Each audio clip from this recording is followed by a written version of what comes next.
and welcome to the Clarion News Studio here in Kuala Lumpur. Today I'm joined with Carsten Dommermuth, and we're going to be looking at the LNG markets, specifically within the Asia Pacific region. Thank you so much for joining us today. Thank you for having me. Carsten, what are the latest developments in LNG to power, specifically within Asia Pacific?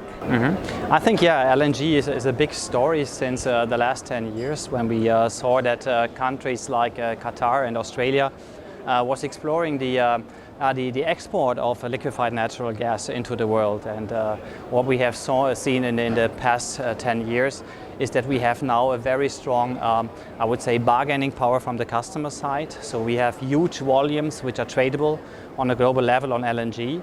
So when you would ask me maybe 10 years ago if LNG would be really a choice for power generation, I would say maybe no.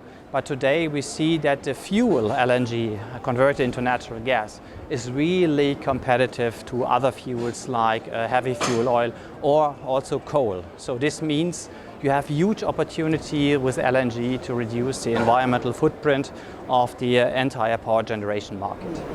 And do you see LNG as a suitable complementary resource with renewables? Absolutely, absolutely. That's a great question, and I think especially with the flexibility of gas-fired power generation installations, you have a great opportunity to supply the renewables, which will be the new base load power in the global energy economy. And this really enables I would say, the renewables to deliver 24/7 electricity. So the combination of fluctuating renewables out of solar and wind, plus the supply of natural gas installations, will really deliver a sustainable portfolio for the next years. And within the context of a flexible power generating model, how do you see small-scale LNG fitting within that? Yeah, this is really the interesting side. So in the past, maybe when you saw the huge utilities, they were building up installations 500, 1,000 megawatt. But now with the very competitive price of LNG, it is feasible, and the business case is it flies really that you can start with 50, with 80, with 100, 150 megawatt. And this is really interesting. This empowers also I would say, the small IPPs, the smaller utilities on islands, in remote locations to use small-scale LNG to power solutions. I'll give you one example.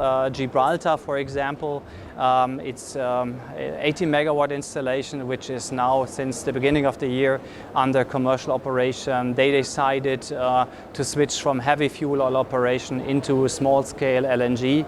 And they have built a power plant with our engines, and together with Shell, they built an LNG import facility with 5,000 cubic meter storage. And this is really, I would say, a lighthouse project in Central Europe, which is a good example how it can work, especially here in Asia, where you have maybe 80 or 100 megawatt of installations in the grid. Yeah. And how do you see the Asia Pacific utility model transitioning and developing within the next 5 to 10 years? Yeah, this is an interesting thing on the macroeconomic side. We know we do a lot in Europe to reduce emissions, but the huge lever can be realized here in Asia. So especially when you look to the macroeconomic figures, you have double digits growth here in the economic. GDP growth is very strong. But on the other hand, you have a lot of coal-fired installations which are polluting a lot of CO2.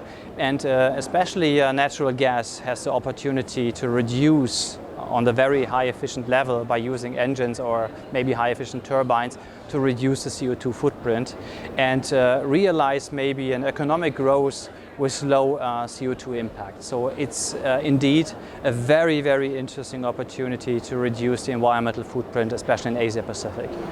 Thank you so much for joining us today and sharing your insights with us. For more industry-related content, you can follow the on-screen address or subscribe to our YouTube channel.